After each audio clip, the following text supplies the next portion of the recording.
আজ 16ই ডিসেম্বর।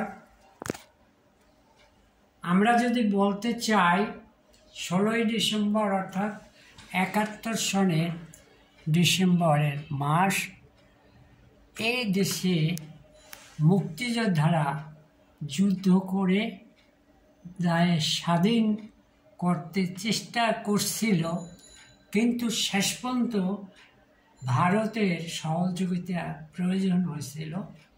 আজকে আমি গর্বভাবে বলতে চাই এই উপমহাদেশের 4 জন খ্রিস্টান বীর সৈনিক ছিল।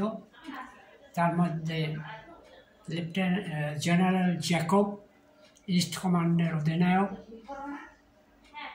মার্ক টালি যদি বাংলাদেশের সমস্ত খবর বিদেশে না দিত, তাহলে বাংলাদেশে গণহত্যা বন্ধ হতো না। আরেকটু চলে।